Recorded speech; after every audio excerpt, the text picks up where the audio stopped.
Mtizame Ummu Iyasi alipohusiwa na mama yake siku ya harusi yake. Aliambiwa, mwanangu, unaolewa na huyu mtu, humtambui, humjui tabia zake, basi nakuhusia, chukua hii wasia, huu wasia utakufaa. Kuni lahu amatan yakul laki abdan, nenda kaishi naye kama mtumwa wa kike, atakuwa yeye kama mtumwa wa kiume kwako wewe. Nyote mtakuwa kila mmoja mtumwa wa mwenzake. Anachoambiwa na mwenzake yuko chini ya taa yake. Usiende ukajiona wewe bora kuliko yeye. Nenda kawe kama mtumwa, naye atakuwa kama mtumwa kwako. Kisha tambua ya kwamba haya mambo 10 ni muhimu kwako, yachukue. Ishabihi bilqanaati wa husni sam'i wa taa, kakae na mumeo kwa kukinai na msikilize na umtii kwa kila analokuambia, maadamu halimkosei Mwenyezi Mungu Subhanahu wa Ta'ala. Fa inna fil qanaati rahatu qalb wa fi husni sam'i wa ta'ati mardatu lirabb, kwani ukikinai katika ulimwengu huu nafsi yako itatulia, na ukimtii mumeo utamridhisha Mola wako. Jambo la 3 na la 4, tahadi, tizama vizuri maudhi'a aini, mahali anapopeleka macho yake akatizama.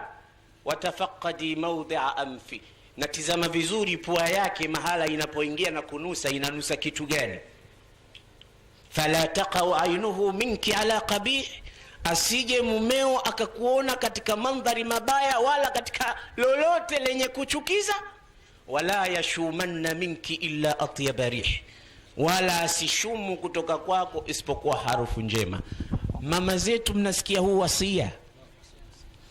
Mama anamwambia mabinti yake, mumeo asinuse harufu ila nzuri, na asitizame ila mandhari mazuri kwako wewe. Kila mara uwe umejiandaa wakati unapojua sasa hivi niko na mume wangu.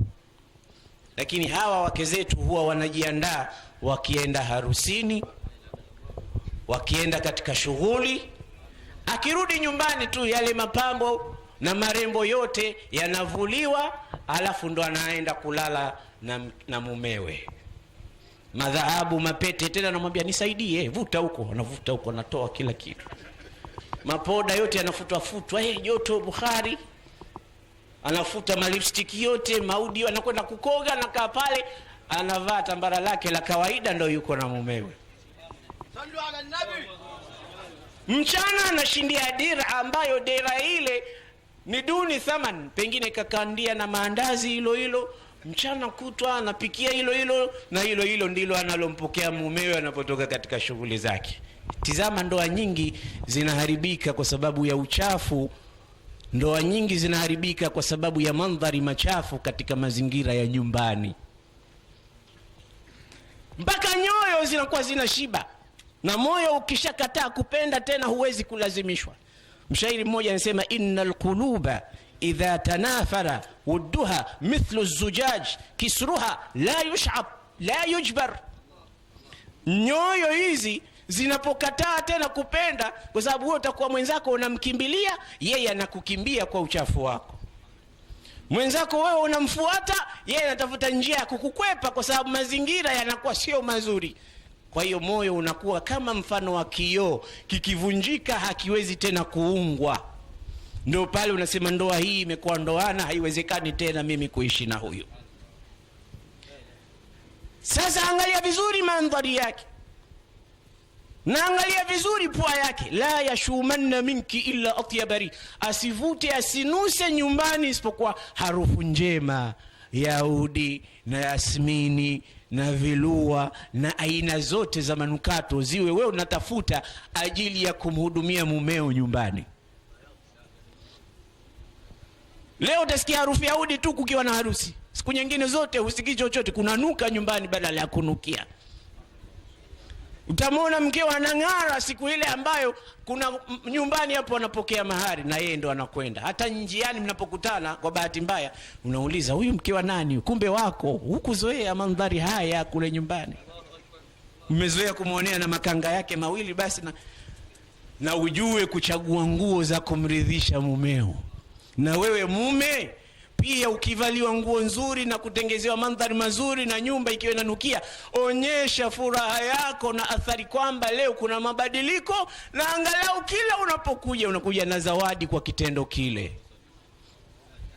Mmoja aliulizwa na mkewe amejipamba vizuri, amevaa nguo nzuri, anamuuliza kaifa ana abdu, niko vipi mimi? Kaifa tarani, unanionaje? Mume akasema kalqirdi fawqa ash-shajarati, na kuona kama kima juu ya mti. Hiyo nguo tafikiri imetundikwa, kumbe imevaliwa na mtu. Hebu fikiria wewe mwanamume, wewe tena atavaa nguo nzuri huyu mbele yako, na mambo mengine tunaharibu wenyewe. Lakini 95% wake zetu haya hawana shughuli nayo wala hawana mapambo nayo.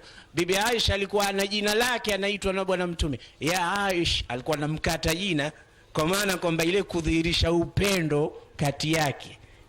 Ile jina analikata ya Aisha kwa sababu ya kumpenda. Sisi tunaitana vipi? Mume na wewe Maloni njoo, we Zoba njoo. Zoba ndo nani? Majina haya yote ya kuchukizana. Bali mtu utaishi hapa ulimwenguni unatamani kuitishwe au kupigwe firimbi, bwana kila mtu alikuwa amechoka na mkewe amrudishe. Yuko bwana mmoja anasema, wallahi kungenadiwa kila mtu arudishe mkewe, mingi kwa wa mwanzo. Kiasi gani alikuwa amechoka kuishi na mwanamke huyo.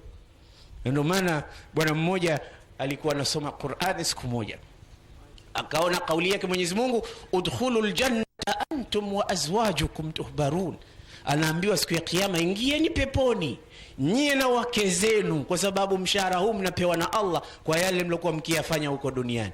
Sasa kwa bahati mbaya huyu bwana alikuwa na mke mkorofi. Sasa leo anaambiwa hata peponi ataingia na mkewe. Anamwambia ya Rabbi la tafal, ya Rabbi la tafal, Mungu nihurumie, usije ukafanya hivyo. Hapa duniani ananitesa hivi, je huko peponi itakuwaje? Ya Rabbi nakuomba usifanye. Yule mkewe anasikia, nini unasemaje huko?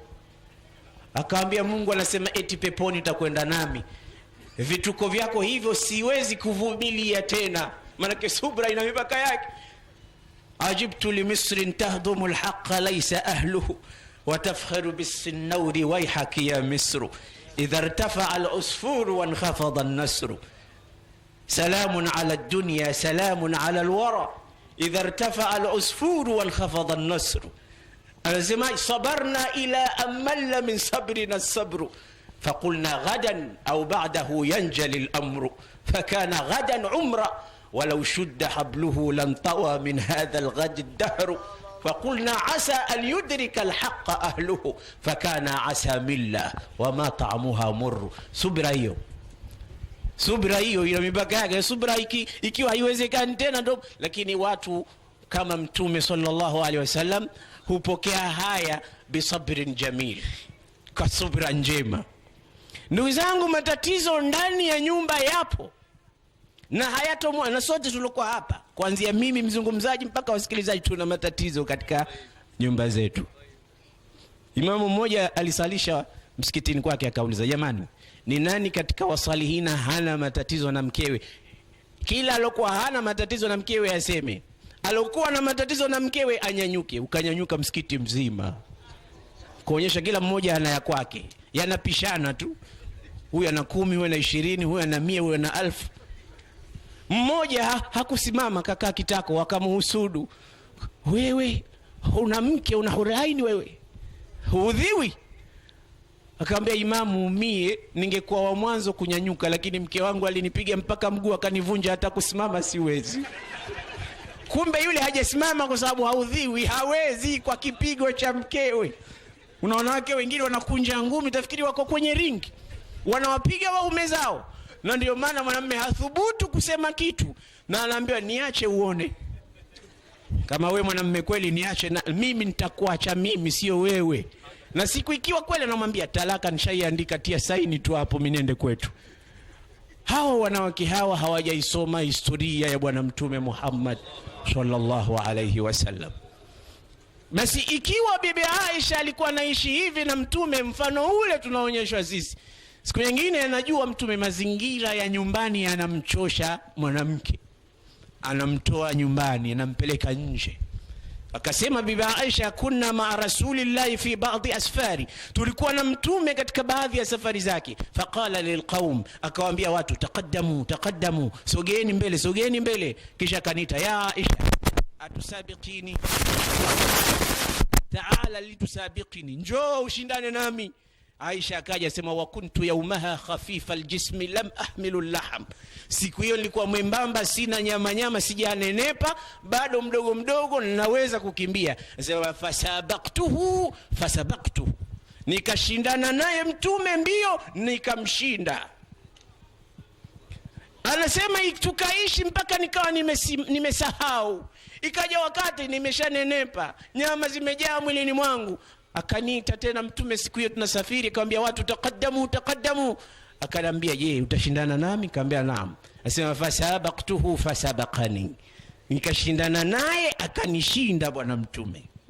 Aliponishinda akacheka sana. Faqala li ya Aishatu hadhihi bitilka, hii leo nimekushinda, nalipiza ile ulionishinda siku zile.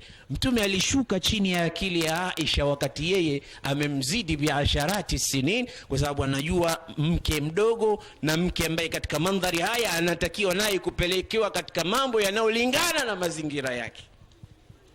Wewe ambaye hutaki hata kumuiga Mtume, basi mwige Abu Jahal, mwige Abu Lahab, mwige Umayya ibn Khalaf. Ngalau mke wako mtoe nje ya nyumba katika mandhari ya kupendeza, apate kubadilisha mazingira ya nje kama alivyokuwa Mtume akibadilisha mazingira ya pale, kwani kuta 4 zinachosha nazo ndani. Kisha anapokwenda kule anamuonyesha mambo mapya.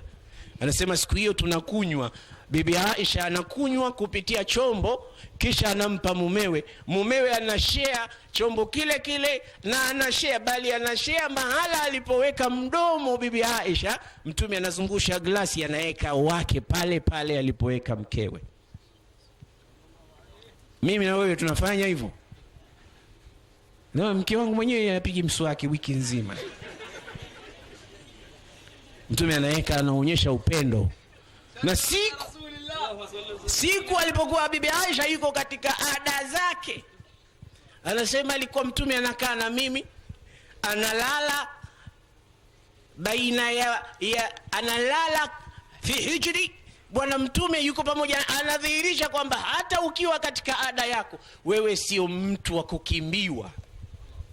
Kwani Mayahudi walikuwa mtu akiwa katika ada yake huko anajengewa kibanda huko, la yuakiluna, hawali naye pamoja wala mpaka atakapotahirika ndo arudi katika mazingira ya kawaida. Bwana Mtume analala naye na anacheza naye, isipokuwa maingiliano yale ya tendo la ndoa hayapatikani kwa sababu yuko katika ada yake. Hivi anadhihirisha upendo. Ni ruhusa wewe kudhihirisha upendo kwa mkeo au mumeo ukiwa wewe ni mwanamke. Haya yote ni kwa sababu Mtume kaja hapa kutufunza sisi ustaarabu, kutufunza sisi vipi tuishi na wake zetu majumbani. Ummu Iyas anaambiwa na mamake, tafaqadi waqta taami, chunga sana wakati wa chakula kwa mumeo. Asije hapo anaingia lunch time, wewe umepika, umechelewa saa 10 ndo unapika. Ulikuwa wapi? Alikuwa na mashoga zangu hapa, nachagua nguo, hii imetoka Dubai, hii imetoka wapi, hata umesahau mambo ya chakula cha mumeo. Iwe anajua akitoka msikitini, akitoka wapi, chakula chake wakati fulani, anajua sasa hivi chakula tayari.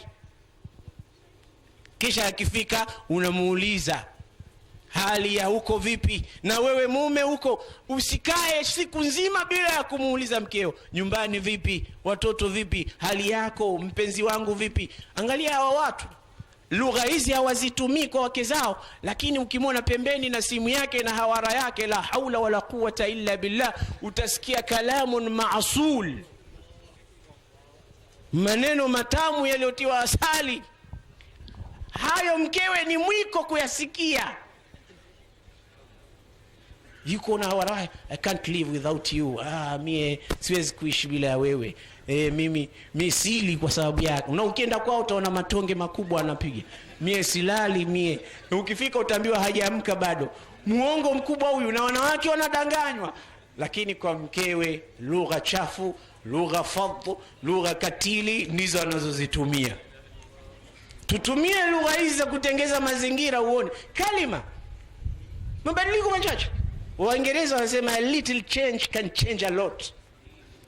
Ile mabadiliko madogo hubadilisha sana. Kitu kidogo tu. Leo kaangalie wewe nyumbani kwako, kama nyumba yako imeharibika, hebu ukitoka hapa peleka zawadi yoyote utakayoipata, mwambie mke wangu nimekuletea zawadi. Au ukiingia mbusu mkeo katika kipaji chake cha uso kuonyesha upendo. Au ukifika mshike mkono wako bihubbin wa hanan, lamsatu hub, uonyeshe kwamba mimi bila ya wewe maisha haya hayajapata utulivu aslan. Haya tunayawapa akina nani kama si wake zetu? Tunajifunza kutoka kwa nani kama si mtume wetu sallallahu alaihi wasallam? Bali mtume alikuwa hataki hata mkewe atajwe kwa ubaya, hata kama anatajwa na mke mwenzake.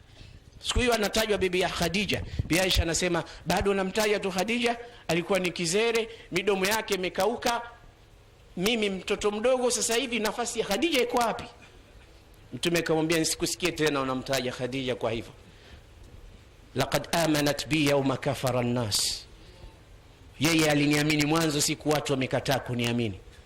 Wa atatni ma laha yawma haramani an-nas, amenipa hela zake siku watu wameninyima hela zao. Wa a'tani Allahu minha aulada, Mungu amenipa watoto kutoka kwake. Fa wallahi ma a'tani khairan minha, Mungu hajanipa bora kama Khadija. Anamtetea kwa maneno. Huu tabaan ni wivu. Wa hivyo wanawake unawapelekea kusema maneno makali zaidi ya hayo. Lakini na Mtume SAW anaonyesha vipi uwe na msimamo wewe kwa wake zako ambao ni watu muhimu sana katika ulimwengu. Leo furaha yote ya mtu ni kwa sababu amefurahi nyumbani kwake. Anasema as-sa'idu huwa man sa'ida fi baytihi walau arada jami'u an-nasi an yashku, wash-shaqiyyu huwa man shaqiya fi baytihi walau arada jami'u an-nasi an yus'idu. Mtu mwenye furaha ni yule aliyofurahi nyumbani kwake. Hata ulimwengu mzima ukitaka kumkasirisha hauwezi, kwa sababu tayari furaha ameipata kwa mkewe. Na mwenye jekejeke na huzuni ni yule alianza huzunika nyumbani kwake. Ulimwengu mzima ukitaka kumfurahisha hautoweza, kwa sababu tayari kule kuna mambo yametokea. Mwisho namaliza kusema ala ruusi nisa jannatun wa nar, juu ya vichwa vya wanawake kuna moto na wakati huo huo kuna pepo. Atakayepata pepo huyo amestarehe, na atakayepata moto tunamwombea dua Mwenyezi Mungu amtoe motoni humo. Aqulu qawli hadha wa astaghfirullah li wa lakum fastaghfiruhu fa ya fawza almustaghfirin wa ya najata at-taibin. Wassalamu alaykum.